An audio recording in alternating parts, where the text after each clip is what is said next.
অত্যন্ত গুরুত্বপূর্ণ একটি প্রশ্ন। দেখো, নদী বাঁক বা মেয়েন্ডার কাকে বলে? খুবই গুরুত্বপূর্ণ। এটা বহুবার পরীক্ষায় দেওয়া হয়েছে আর সকলের জেনে রাখা খুবই দরকার। দেখে নাও, আমরা দেখে নেব নদী বাঁক বা মেয়েন্ডার কাকে বলে।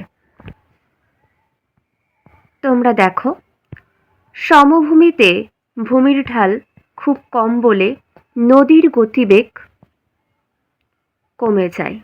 এর ফলে সামান্য বাধা পেলেই তা এড়িয়ে যাওয়ার জন্য নদী এঁকে বেঁকে প্রবাহিত হয়। বাঁকের যে অংশে নদী স্রোত আঘাত করে সেখানে ক্ষয় হয় বলে অবতল বা খাড়া পাড় গঠিত হয়। মনে রাখবে, সমভূমিতে ভূমির ঢাল খুব কম বলে নদীর গতিবেগও কমে যায়। এর ফলে সামান্য বাধা পেলেই তা এড়িয়ে যাওয়ার জন্য নদী এঁকে বেঁকে প্রবাহিত হয়। বাঁকের যে অংশে নদী স্রোত আঘাত করে সেখানে ক্ষয় হয় বলে অবতল বা খাড়া পাড় গঠিত হয়। আর বিপরীত অংশে ক্ষয়িত পদার্থ সমূহ সঞ্চিত হওয়ার জন্য উত্তল বা ঢালু পাড় গঠিত হয়। এইভাবে নদী খাতে ক্রমান্বয়ে ক্ষয় ও সঞ্চয়ের জন্য নদীতে অসংখ্য বাঁক সৃষ্টি হয়, যেগুলির মধ্য দিয়ে নদী সাপের মতো এঁকে বেঁকে প্রবাহিত হয়। এই বাঁকগুলোকেই বলে নদী বাঁক বা মিয়েন্ডার। তুরস্কের মিয়েন্ডার দেখো, তুরস্কের মিয়েন্ডারেস নদীর নাম অনুসারে এই ভূমিরূপের নামকরণ হয়েছে মিয়েন্ডার। পরবর্তী প্রশ্ন দেখব, যে প্রশ্নটাও খুবই গুরুত্বপূর্ণ। চলো আমরা দেখে নিই। দেখো,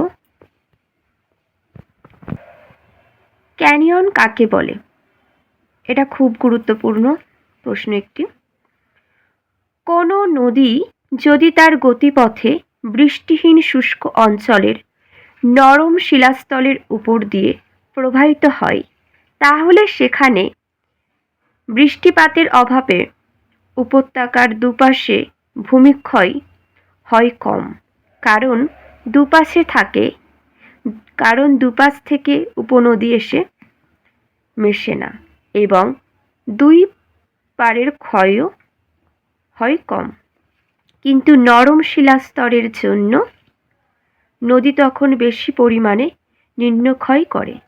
এর ফলে নদী উপত্যকাকে ইংরেজি অক্ষর আই আকৃতির মতো দেখতে হয় এবং অত্যন্ত গভীর ও সংকীর্ণ উপত্যকার সৃষ্টি হয়।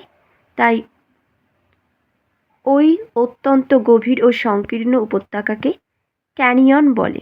গ্র্যান্ড ক্যানিয়ন হলো একটি উদাহরণ। আবার দেখে নাও, কোনো নদী যদি তার গতিপথে বৃষ্টিহীন শুষ্ক অঞ্চলের নরম শিলাস্তরের উপর দিয়ে প্রবাহিত হয়, তাহলে সেখানে বৃষ্টিপাতের অভাবে উপত্যকার দুপাশে ভূমিক্ষয় হয় কম। কারণ দুপাশ থেকে উপনদী এসে মেশে না এবং দুই পাড়ের ক্ষয়ও হয় কম। কিন্তু নরম শিলাস্তরের জন্য নদী তখন বেশি পরিমাণে নিম্নক্ষয় করে। এর ফলে নদী উপত্যকা ইংরেজি অক্ষর আই আকৃতির মতো দেখতে হয় এবং অত্যন্ত গভীর ও সংকীর্ণ উপত্যকা সৃষ্টি করে। ওই অত্যন্ত গভীর সংকীর্ণ উপত্যকাকে ক্যানিয়ন বলে। আর একটি ক্যানিয়নের উদাহরণ হলো গ্র্যান্ড ক্যানিয়ন। পরবর্তী প্রশ্ন দেখো, নদীর নিম্নগতি বা বদ্বীপ প্রবাহ কাকে বলে? সমভূমির ওপর দিয়ে মধ্যগতিতে প্রবাহিত হতে হতে নদী যখন মোহনার কাছাকাছি চলে আসে, শুরু হয় নদীর নিম্নগতি। অর্থাৎ মোহনা অঞ্চলের ওপর দিয়ে ধীর গতিতে প্রবাহিত নদীর গতিপথকে বলে নিম্নগতি। যেহেতু নিম্নগতিতে প্রবাহিত নদী মোহনায় বদ্বীপ গড়ে তোলে, তাই এই গতির আর এক নাম বদ্বীপ প্রবাহ।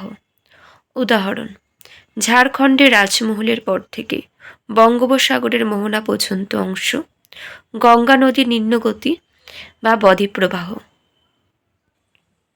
পরবর্তী অত্যন্ত জনপ্রিয় একটি প্রশ্ন, দেখো, মন্থকূপ বা পটহোল কাকে বলে দেখে নাও। সংজ্ঞা: উচ্চগতি বা পার্বত্য প্রবাহে নদীর প্রবল স্রোতের সঙ্গে বাহিত প্রস্তরখণ্ড, নুড়ি প্রভৃতি ঘুরতে ঘুরতে নিচের দিকে অগ্রসর হয়। এর ফলে পরিবাহিত নুড়ি ও প্রস্তরখণ্ডের দ্বারা ঘর্ষণজনিত ক্ষয়ের কারণে নদী খাতে কূপের মতো অনেক গর্তের সৃষ্টি হয়। এগুলোকেই বলা হয় মন্থকূপ বা পটহোল। উদাহরণ দেখে নাও। সুবর্ণরেখা নদী খাতে অনেক মন্থকূপ দেখতে পাওয়া যায়। দেখে নাও। উচ্চগতি বা পার্বত্য প্রবাহে নদীর প্রবল স্রোতের সঙ্গে বাহিত প্রস্তরখণ্ড, নুড়ি প্রভৃতি ঘুরতে ঘুরতে নিচের দিকে অগ্রসর হয়। এর ফলে পরিবাহিত নুড়ি ও প্রস্তরখণ্ডের দ্বারা ঘর্ষণজনিত ক্ষয়ের কারণে নদী খাতে কূপের মতো অনেক গর্ত সৃষ্টি হয়। এগুলোকে বলা হয় মন্থকূপ বা পটহোল। উদাহরণ হলো সুবর্ণরেখা নদী খাতে অনেক মন্থকূপ দেখতে পাওয়া যায়। যেগুলি আলোচনা করলাম প্রত্যেকটি খুব গুরুত্বপূর্ণ, সেই জন্য তুলে ধরা তোমাদের কাছে। আজকের মতন এখানে শেষ করলাম। সকলে খুব ভালো থেকো।